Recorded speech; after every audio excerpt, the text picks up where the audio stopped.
Doctor Luis Castillo Paulino, ¿esta nueva ley de salud y seguridad en el trabajo incluye la salud mental del trabajador?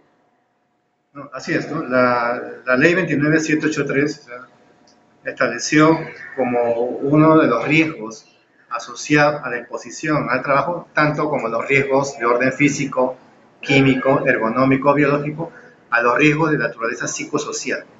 Es decir, síndromes que se producen en el trabajador como el estrés, la ansiedad, la depresión u otras alteraciones en su salud mental como una consecuencia directa de la presión o de exposición a fuertes intensidades en el trabajo.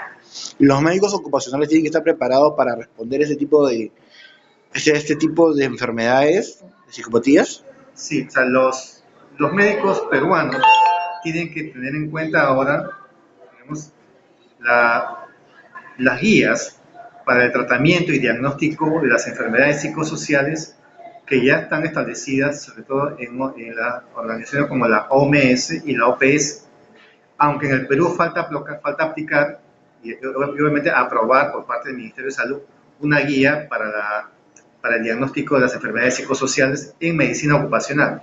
Sin embargo, la ley ya estableció ese derecho, ¿no?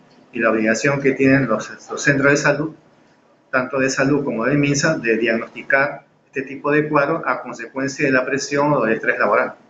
Doctor, ¿cuáles son las enfermedades más comunes que se dan en el área laboral y cómo afecta esto a la productividad de la empresa? Las enfermedades profesionales más comunes y reconocidas en el Perú hace muchos años son las enfermedades de tipo minero, ¿no? Como la neumoconiosis, la silicosis. Pero también existen exposición a otros factores químicos en industrias como el asbesto, que es causante de la asbestosis o del cáncer por asbestosis en muchos trabajadores. Sin embargo, fuera de las enfermedades profesionales solamente reconocidas, todavía existe un sinnúmero de enfermedades de tipo ocupacional que todavía no han sido consideradas como enfermedades profesionales. Por ejemplo, los obreros de construcción civil están expuestos a diversas enfermedades, no solo en Lima, sino en provincias cuando construyen una carretera, cuando construyen, se van a la selva a trabajar. ¿Cómo controlar esto? ¿Cómo normativizar esto?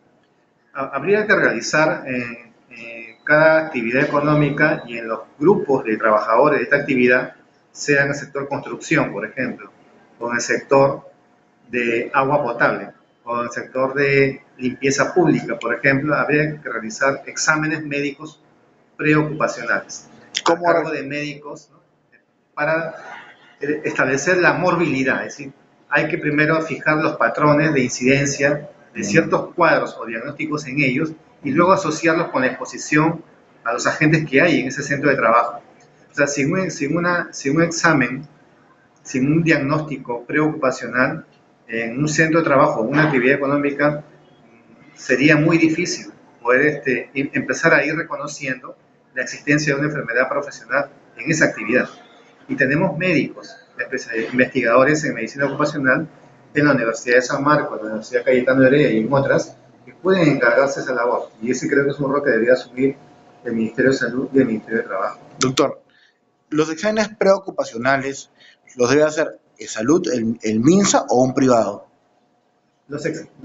Hay que diferenciar aquí los exámenes médicos preocupacionales que deben realizarse cada año o cada 2 años a un trabajador, los realiza primero el establecimiento médico que tiene asegurado al trabajador. Si el trabajador está cubierto por salud, ¿no? Y el seguro complementario lo asume salud, es salud quien debe realizar el examen médico preocupacional. Si la póliza de seguro complementario está cubierta por una aseguradora privada, será la aseguradora a través de su clínica la que realice el examen médico preocupacional con la periodicidad que señala la empresa. Sin embargo, hay otro tipo de exámenes, que son los exámenes epidemiológicos, que son los que deben realizar los médicos ocupacionales, que es justamente para determinar la existencia de un nuevo cuadro o enfermedad ocupacional en una actividad económica determinada. Por ejemplo, a los trabajadores que laboran en la torre de alta tensión, ¿qué tipo de exposición de los peligros están expuestos? Por ejemplo, entonces, hace muchos años hicimos un examen de vigilancia, establecimos que la exposición a campos electromagnéticos producía estrés ¿no? Y ansiedad y depresión en esos trabajadores. Y eso lo hizo un equipo médico de investigadores en vigilancia ocupacional. Ese es otro tipo de examen en el cual sí es responsabilidad del Ministerio de Salud y del Ministerio de Trabajo promoverlo.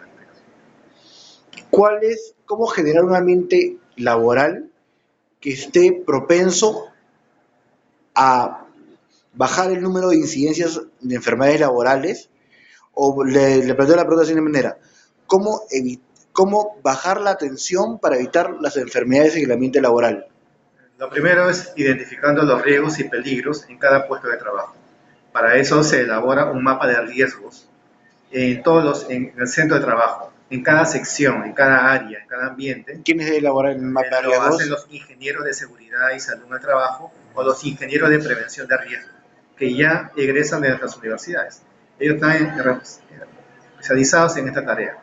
Y ahí se identifica qué tipo de riesgo es, si es mecánico, es físico, es químico, es ergonómico, o es biológico, o es de tipo psicosocial, como ahora señala la nueva ley. Entonces, este tipo de mapas nos permite precisamente poder enfocar la inversión de la empresa, ¿no?, anualmente en la mitigación o reducción de esos riesgos para justamente reducir la peligrosidad de los mismos, ¿no?, y por consecuencia los accidentes. ¿Cómo incluye esto a los trabajadores de la salud, del área médica? Bueno, en los hospitales y centros médicos también se han venido elaborando mapas de riesgos y es por eso que ya se han identificado la prevalencia de ciertos cuadros muy propios en este sector, como por ejemplo la tuberculosis, ¿no?, o las infecciones cutáneas, ¿no?, o en las infecciones respiratorias, ¿no?, como los más frecuentes. Entonces, pero esto todavía está en su fase incipiente, o sea, no contamos todavía con mapa de riesgos en muchos establecimientos médicos. Sin embargo, esto ya ha sido incorporado en la agenda sindical de los trabajadores en esas empresas. ¿Por dónde se ha iniciado a implementar la ley? Debe iniciarse sin duda, ya se ha iniciado. ¿Pero por dónde se ha iniciado? ¿Cuál es la primera institución que tomó el liderazgo de aplicar la ley? Bueno, primero empezó por la decisión del despacho del sector trabajo, cuando dispuso que era necesario reglamentar la ley. Esto se cumplió en el año 2012. Y luego de ello, el Ministerio de Trabajo también le ha otorgado una alta prioridad a la inspección de trabajo en materia de seguridad y salud a nivel nacional. Entonces, este ya está en la agenda de la SUNAFIL y se están haciendo coordinaciones con los gobiernos regionales también para ampliar el número de inspecciones en materia de seguridad y salud. Aparte de ello, en el Ministerio de Trabajo, en coordinación con el Consejo Nacional de Seguridad y Salud en el Trabajo, se está ya diseñando el software que registrará los accidentes de trabajo y las enfermedades ocupacionales como registro único a nivel nacional, que esperamos simplemente el próximo año.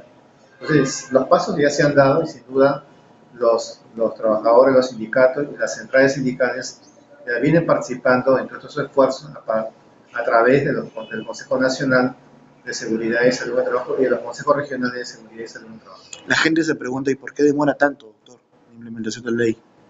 Bueno, si hiciéramos un balance de los últimos 2 años de aplicación de la ley, el balance es positivo.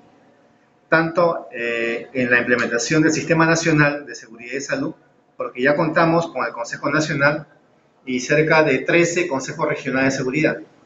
En cuanto a la implementación de los sistemas de gestión de seguridad y salud en los centros de trabajo, tanto públicos y privados, aquí hay que diferenciar que sin duda más se ha avanzado en el sector privado que en el sector público. Sin embargo, hay que tomar en cuenta que para las entidades públicas es la primera vez que están obligados a aplicar la ley. Sin embargo, la gran mayoría de ellas ya cuentan con comité de seguridad y hoy día se está avanzando en la aprobación de los reglamentos internos de seguridad y salud, tanto en las entidades públicas y privadas como en la aprobación de sus planes o programas anuales de seguridad y salud. También se ha avanzado ya en la implementación de los exámenes médicos, ¿no?, anuales o bianuales en estos centros de trabajo. Se ha avanzado también en la implementación de los registros internos de seguridad, del sistema de gestión de seguridad y salud. Para ello se aprobaron la resolución ministerial 050-2013-TR y la resolución ministerial 2013-TER, que fija los formatos de los registros internos que deben tener los centros de trabajo, tanto público y privado, así como las MIPES, para quienes existe un registro simplificado. También ya se ha avanzado en la aprobación y la creación de registro de auditores del sistema de gestión de seguridad y salud de trabajo, que ahora está en implementación.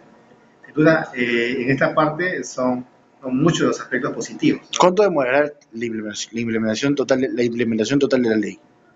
Sin duda, esto va a demandar algunos años más todavía, en la medida que el Estado, a través de las entidades públicas y las empresas, asignen una mayor dotación de recursos en sus presupuestos anuales para la implementación y el fortalecimiento de los sistemas de gestión. Me pongo, Pues estamos. me pongo en el papel de un empresario de Gamarra, una MIPE de Gamarra, usted sabe cómo trabajar ahí, cómo implementar la ley en un pequeño taller de repente de Gamarra o en un mercado como el mercado mayorista o los mercados de Lima, que debe ser complicado porque no se debe asimilar muy bien la ley por parte de los empleadores en esos lugares. Sí, primero, en el caso de la micro y pequeña empresa, ellos se debe partir a partir del reconocimiento de su responsabilidad. O sea, muchos quizás no son conscientes de que el que tiene trabajadores a su cargo es responsable de ellos. Y entonces, si ocurre un accidente y este con lesiones graves o la muerte del trabajador, no solamente habrá una sanción administrativa, sino también habrá una responsabilidad penal. Entonces, es importante que los pequeños, los micros y pequeños empresarios también hagan esfuerzos por dotar de condiciones seguras para su personal. Entonces, para ello se han justamente establecido registros simplificados. Se ha señalado que el Ministerio de Trabajo, a través de la SUNAFIL, va a realizar visitas inductivas, ¿no?, orientadoras, sobre todo en el sector de la micro y pequeña empresa y en el sector público, para que implementen también su sistema de gestión. Y eso está en camino. Doctor, y en el sector de la agroindustria y el sector minero, que son los grandes ejes de Perú, ¿cómo se implementará esta ley? Porque el sector minero debe ser complicado, ir a zona mina que queda a 3.000, 2.000 metros de altura y el trabajador obviamente se ve afectado y debe ser complicada la inspección en esos lugares. Sí, nosotros reconocemos que hay dificultades en los gobiernos regionales para contar con el número de inspectores suficientes para realizar las visitas a los centros de trabajo agroindustriales o los centros de trabajo mineros o petroleros o eléctricos, duda. Pero